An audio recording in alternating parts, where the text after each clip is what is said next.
What is the role of the ACT and how do they benefit IBDs? Well, the role of the ACT is a voice for the independent retailer. So we want the ACT to represent our views of what's happening, maybe cycle to work or systems or whatever it is that the independent dealer needs.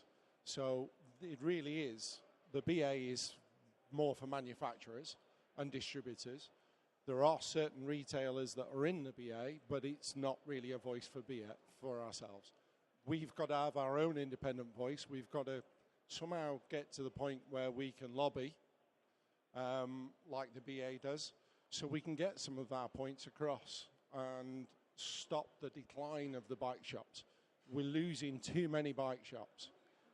When the inexperience comes in and they crack it for 1 or 2 years and then go away, it's a detriment to the business. You know, they usually end up selling the stock at half price, and the existing retailers there have to put up with that pain, and the suppliers all go in. So we need to make sure that we get a stability, a stop of this, all these bike shops going bust. And they just can't survive with the margins and the costs that are out there.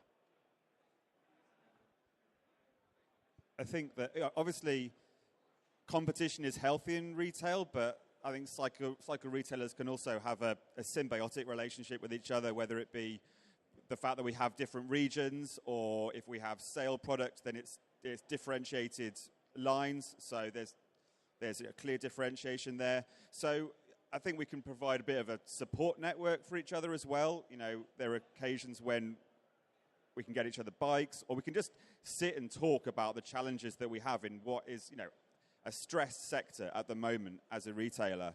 There is a clear imbalance in the size of retailers to their suppliers, and everyone will have experienced plenty of occasions where a brand have told them that they are the only one experiencing that problem. And actually talking through it, we then start to realise that, you know, that's not the case. We have the support, we have the ability to challenge back and to create a fair and working relationship.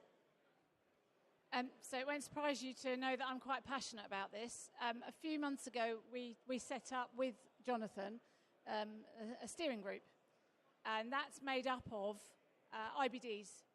And the idea is that we all feel quite passionately about what it is we've been through and what it is we bring to the industry. We've been through a terrible time, I believe. It's been hard for everybody. However, the ACT is a vehicle that we need to use. We calculated how much revenue was sat around the table in our steering group, and it was a huge percentage of the brand's intake, trust me. And what we're trying to do is make it fair again. We're lucky enough to have a huge number of suppliers and brands who are on board with that. They want that too. But there are also still some brands and suppliers out there that are, you know, frankly, can be bullying, can be put in IBDs in situations where they just simply can't work in that way. And if you chuck your contract into AI and ask it who it benefits most, you'll be shocked.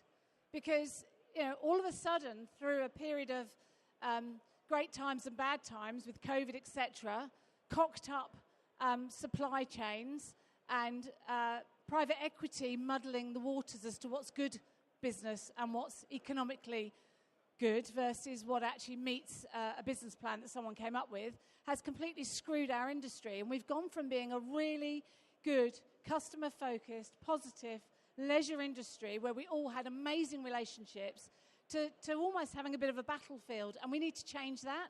We need to save our industry, and therefore we need to change it. We need to remind as many brands and suppliers as possible that we are a voice. And the ones that are involved in that and want to be part of that, we need to embrace them. We need to work with them. And then we need to remind the ones that don't that actually they're not bigger than us. That we don't have to sell their products. And I'll say it now, and I don't care. You know, at the end of the day, customers buy what we sell them. Don't ever forget that. They buy what we sell them. If they come into our store and we raise our eyebrow when they mention a product, provided you've got a good reputation, they'll go, oh dear. And you don't actually have to say anything. And you can just say, well, let me show you this product. And IBDs don't underestimate us. We're fuckers. We're fighting for our lives. We have got our mortgages on this. We have got our family's school fees, some of us, our car, everything on this. So therefore we fight. But it shouldn't be a fight. It should be a union of relationships like it was 10 years ago. It should be brands wanting to come to us because they want their product to be protected. They want it to be sold in the best possible way. They want people to say, that's a bloody amazing brand. But it's nothing to do with them, really, apart from getting it to sale. It's the IBDs that do it. So be part of this. If you're not an ACT member, get on board. If you've got an opinion, get on board. Help us to make this a better place like it used to be, and so we can all make money and we can all mess around with our brands and have a good laugh like we used to.